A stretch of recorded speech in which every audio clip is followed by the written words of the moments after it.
What's up, guys? This is Nico from Limitless, and today we finally take a look at a Zoroark deck after some time.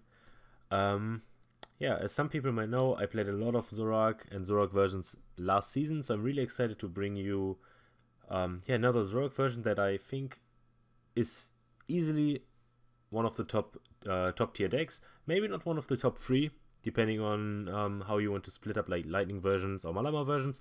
But it's definitely still up there, still a tier 1 deck, and yeah, let's just take a look at it. Of course, we're playing a Zoroark deck, that means we're playing Zoroark. For Zoroark GX, trade ability, incredibly powerful, discard a card, draw 2 cards, don't really have to do much explaining there. And then the attack, Righteous Beating, 20 damage for each Pokemon in play, so without any damage modifiers, up to 120. Decent damage, pretty okay. And yeah, Trickster GX really doesn't matter because we don't play any way to attack with it. Yeah, then of course for Zoroark, really doesn't matter if you play the new one or this one. I just played this one for nostalgic reasons because that's the one we've always played in the deck. And I mean, sometimes Ram can be okay. Like in some matchups it's okay, but usually you really don't want to use Ram, so it doesn't really matter. Then of course in Zoroark Lycanroc we have 2 Lycanroc GX as well. Bloodthirsty Eyes. When you put this Pokemon from your hand to one of your Pokemon, you can switch one of your opponent's bench Pokemon with the active. It's an ability that we've seen not a lot of times, but decent amount of times. On a Ninetales already, on Luxray GI level X. Just an ever returning ability. Has always been a good ability, so it's pretty good. Yeah, then we have Claw Slash, which for 1 fighting into colorless does 110. And Dangerous Rogue for 1 fighting, 1 colorless, 50 for each of your opponent's bench Pokemon. So the GX attack is pretty powerful to one-shot basically anything if your opponent has enough bench Pokemon. And the second attack is okay, but if you don't hit for weakness, you always rather want to use Zoroark unless you're playing against a fighting weak deck. Or like you're playing against a deck that has fighting Pokemon because you're fighting weak. Then we have 1/1 Muk line. So let's take a look at him first. Of course, Muk with his ability Power of Alchemy, each basic Pokemon in play, in each player's hand, and in each player's discard pile, which basically means every basic has no ability. It's pretty powerful in... it used to be powerful last format as well, before Team Up, simply because of decks like Granbull that relied heavily on Oranguru, or against mill decks with their Hoopers and Shuckles. But pretty importantly, we also play Grimer now. 1 Alolan Grimer, 80 HP Darkness. You will see why the Darkness typing is relevant later, or you can probably already guess it, or you saw it on the list.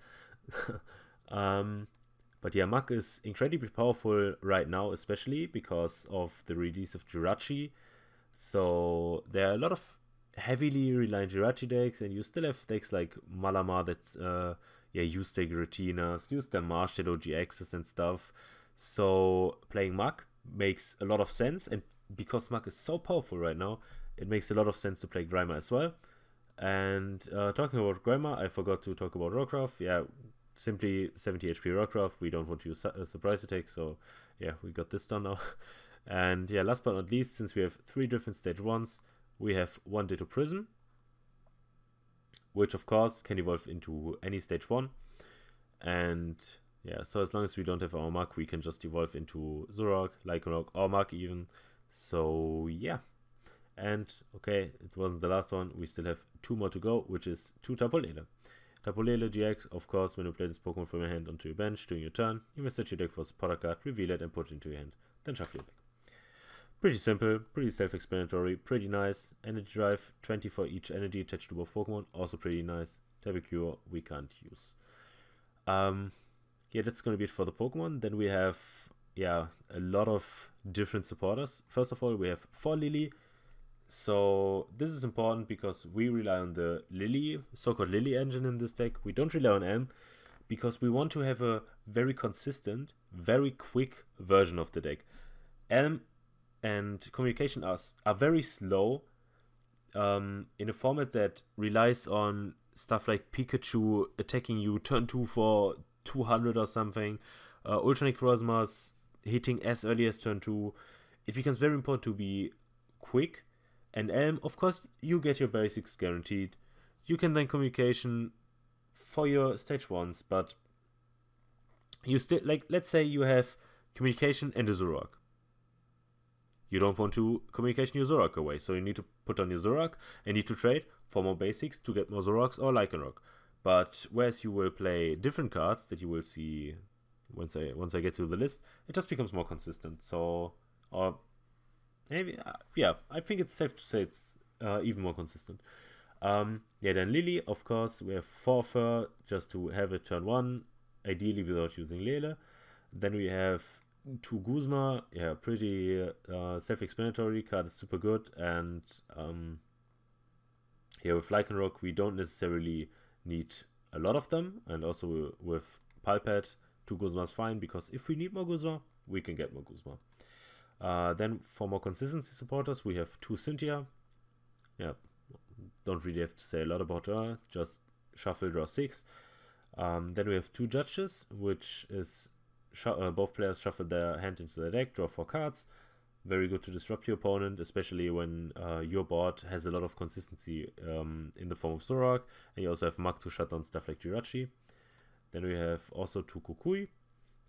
Yeah, damage booster, especially with Devoured Field, we can get to 180 with Zoroark, or we can just hit different numbers. And we also, yeah, funnily enough, need Kukui to even be able to KO Pikachu Zekrom GX with Lycanroc second attack, because that would be only 220 and Pikachu of course has 240.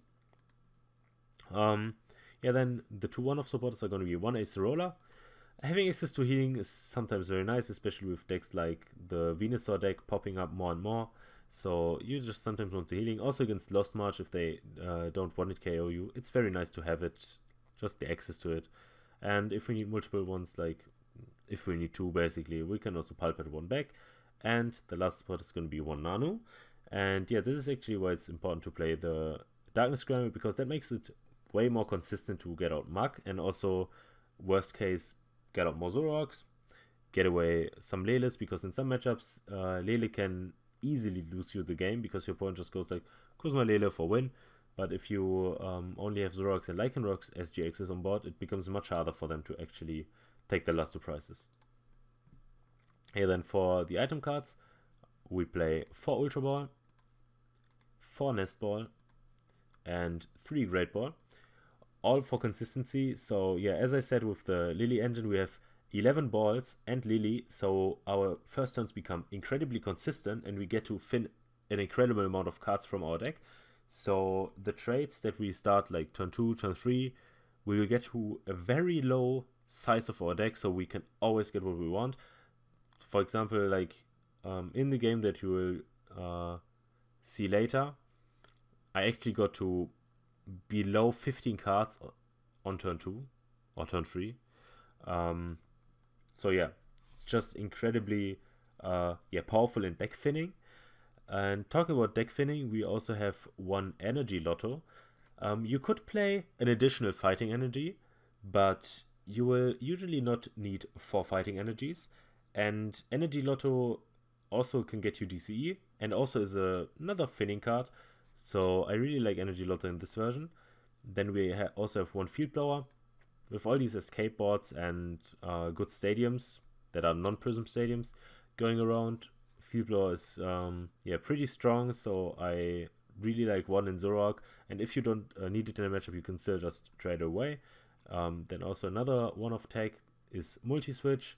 Yeah, if we, for example, let's say we attach a DCE to our Zoroark, attack our opponent, they go Guzma on a Lycanroc, because let's say we try to attach to a Lycanroc, or yeah, it just becomes much of a threat for him. We will never get to like actually attach to Lycanrocs if he just continues Guzmaing like Rockruffs or Lycanrocs, depending on what is there. So we can actually just yeah, put down Rockruffs and then multi-switch to DCE, attach fighting energy, and then we'll have an attack. Do we have any more items? Yes, we have. We have 1 Rescue Stretcher.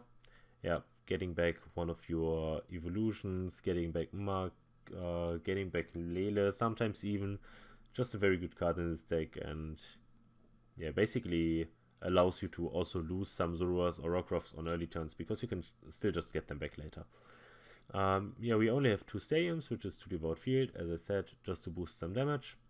And then at the bottom we have 2 tools, which is 2 choice band, again modify damage, and 1 counter gain, to easily with 1 fighting energy allow us to use Dangerous Rogue GX. Makes a lot of sense in the deck, I think. And with counter gain and multi-switch, you actually have a lot of options to yeah, get your GX attack or get your attack whenever you need it. And I feel like that's very important. And of course, energies, we have 4 DCE.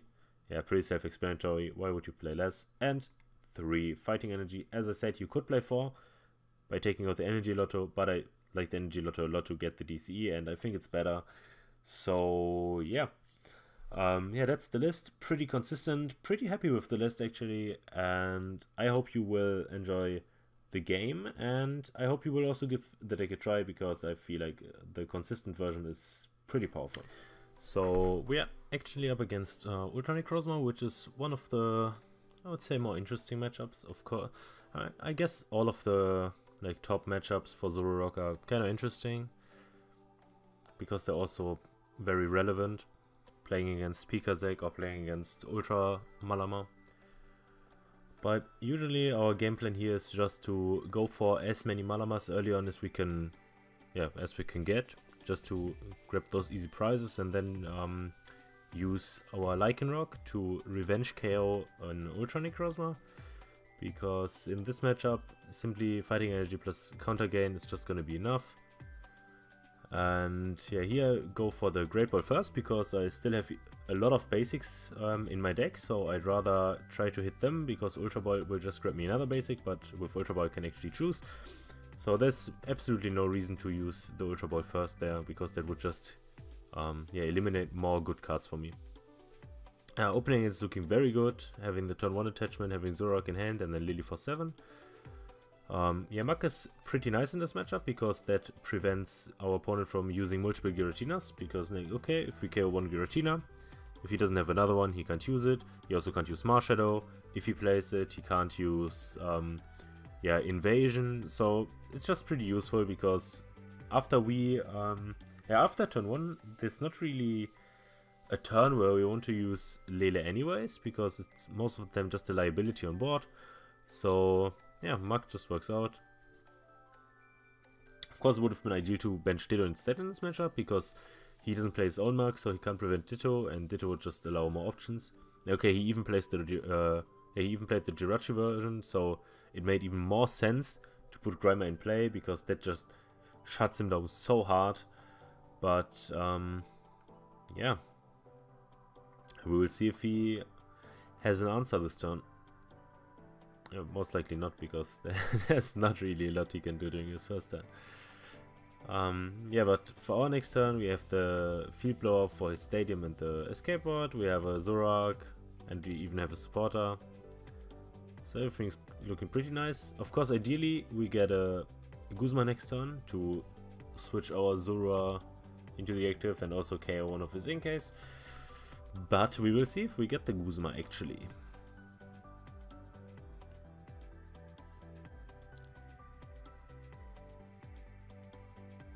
Okay, seems like he had quite a difficult decision to make with Jirachi, taking quite a lot of time.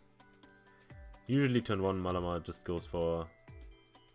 Okay, he played a Supporter, but usually he would have preferred to like go for a Nest Ball, go for Treasure, just getting more in-case into play. And that's actually the turn 2 mark, which is pretty nice. Yeah, there of course, right ordering. Before kicking a Stadium, I use it to my advantage. Yeah, and that actually means I don't even have to use the Guzma, because I can just retreat. And the attachment on Rockruff doesn't really matter that much anyways, because I'm expecting him to eventually go up in prizes. Like when his Ultra Necrozma becomes super relevant, that's also going to be when he gets ahead in prizes, so I will be able to use Counter Gain anyways. And if he doesn't KO Zoroark next turn, I will get another turn of attaching to one of my Rockruffs anyways, so yeah, just yeah, works out like this. Yeah, there once again, not playing Ultra Ball first, because I still had Zoroark in my deck to get into, had Lycanroc, had Zoroark, and Ultra Ball could just get me whatever I need the turn after. or maybe even this turn, depending on what I want. Yeah, so there, you either have the choice to use Ultra Ball for another Zoroark, but you can also play kind of more conventional by just keeping everything. But I decided that I want to have a Lycanroc instead, because as I said, I want to chase down as many Inkays as possible. So I went for the more aggressive approach. So yeah, you basically had 3 options last turn. You could either go for the conventional route, taking out the Jirachi, which would be fine, but not ideal because we have Muk in play anyway, so it's Jirachi she uses. Then secondary, you have going for nothing at all, KOing the Jirachi, which is the slowest approach and in my opinion also the worst for last turn. And then of course the play I went for, you have going for Lycanroc, using Lycanroc onto Inkay, which I personally prefer the most and also felt like it was definitely the correct play last turn. But without Muk, it's definitely correct to, or like, definitely an option to KO Jirachi as well.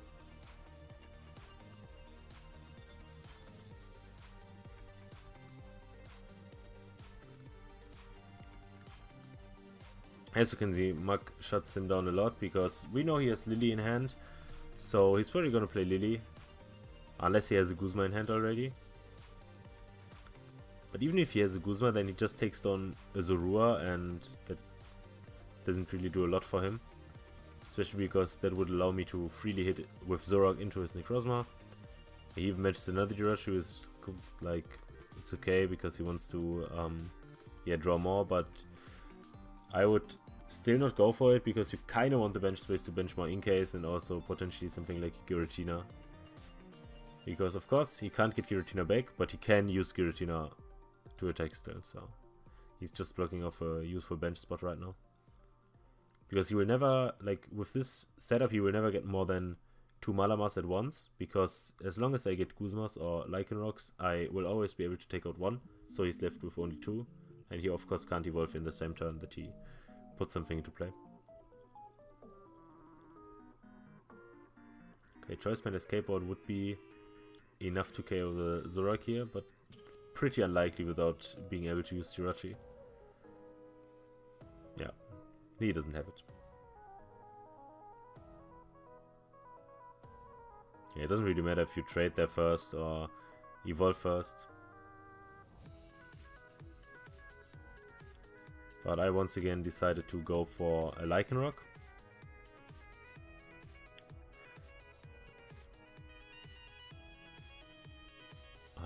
Simply because, of course I could have gone for trade into Guzma, but then I would have also had to trade into DC as well. So, and I still had more oaths for Lycanrocs in my deck anyway, so I decided to just go for another Lycanroc, and also setting up an incredible board with 3 Zoroark and 2 Lycanrocs and the Muk. Yeah, there I even discarded the Guzma because I felt like, okay, I still have Pulpet in my deck, I still have 1 Guzma left, I will eventually KO the Necrozma most likely anyway, so it's super fine to discard the Guzma here in favor of Judge, because judging in this matchup, especially with Muk once again, can be super important the last turn. For example, let's say he goes up in prices, I attach counter gain, attach fighting energy, and judge him, then I take the KO. He most likely only has 2 Malamas on board, and he has to draw into Escape Board, if he doesn't have it on board, Choice Band, Ultra Necrozma, Metal Energy, so yeah. So I felt like Judge was the more safe play here. Because chasing down Malamas will only get you so far if you just get KO'd by Necrozma over and over again.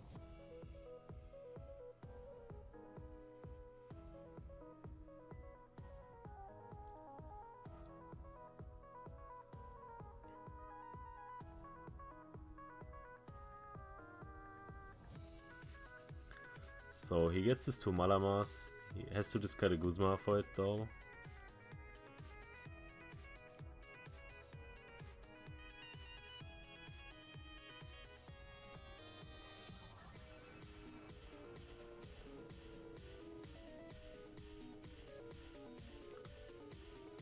Yeah, at this point I was thinking he misplayed by playing Switch before Mana Bar, but he actually doesn't have a single Psychic in discard pile, which is pretty unfortunate for him, but he drew 1, so it's fine for him.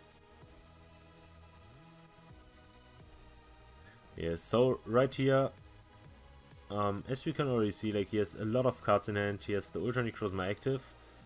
So there are multiple approaches actually here.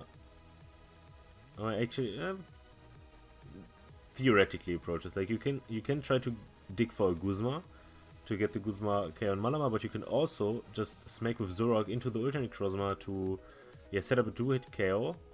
Because that also still forces him, if he wants to KO, like take a KO next turn, he needs like Guzma escape board or switch escape board, Guzma switch, just something to switch around twice.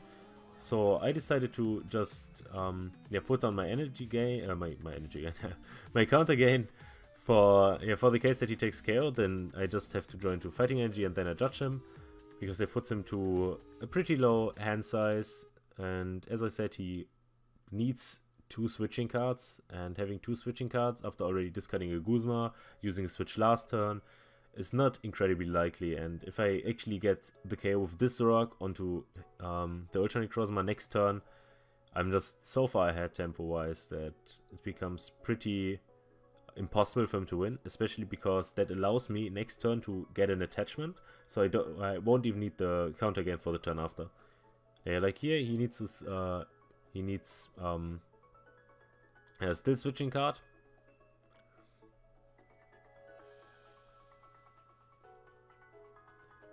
Pretty fortunate for him to actually draw into his Necrozma. But then again, this is why I like this play last turn so much. Even if he gets the KO now, I can still just use the Lycanroc with counter gain to get the KO onto his Necrozma, and then he still needs to draw switching options the turn after and choice band. Or like a psychic energy. I mean, of course, if he doesn't have a switching option now, then it's just, basically GG. Yeah, okay, he doesn't have the switching option, so that should just pretty much steal the game. Still playing it correctly. I mean, as you can see, like as I explained to you in the deck list, I'm already down to 9 cards, and it's like turn 3 or something. So yeah, this is the beauty of this this version. It's super consistent, it's super fast. Of course, you don't have a whole lot of teching cards. You only have like the Acerola, the counter gain, and then if you want to count stuff like the Stadium, and I mean, of course you also have Nanu and Kukui if you want to count it. But most of these cards aren't really, like, if you want to switch them for other cards, you would switch them for cards with similar purpose. Like, of course you could play cards as Lucario, as Diancie. You could go for an Elm approach, of course, but you really need to be quick in this format. Like, you can't, of course, okay, turn 1, you use Lele for Elm, turn 1, okay, you got your Elm, but what now? Your deck in general is just so much weaker, and communication relies so much on like having a Pokemon again. Of course you play a lot of Pokemon, but this version is just built to be super consistent, super quickly, still have some options with teching cards, so I really like it a lot. And yeah, of course right here he's just gonna take out the Lycanroc, which definitely is the correct play. On my part, it was definitely a mistake to attach to this Lycanroc. I should have 100% attached to the other one, but I had the multi-switch in hand, so the only way he could have won was Judge, but still, he could have played Judge. Of course, it's not like 100% off the question, and with attaching to the other Lycanroc, I would have just been 100% safe. So there was a slight misplay on my part, but I really didn't expect a Judge from him, and Marshall still doesn't work because of Yamak, so yeah, pretty convincing game. Still pretty interesting. You got to see how consistent, how quick the deck is, and I hope you enjoyed it. I hope you will give it a try, because I feel like a lot of people try to fit in too much stuff into the deck, try to be too fancy, try to cover too many matchups. Yeah, but you have to realize Zoroark's biggest strength, it's its consistency, so why not abuse it? And yeah, hope you enjoyed it, and I will see you guys next time.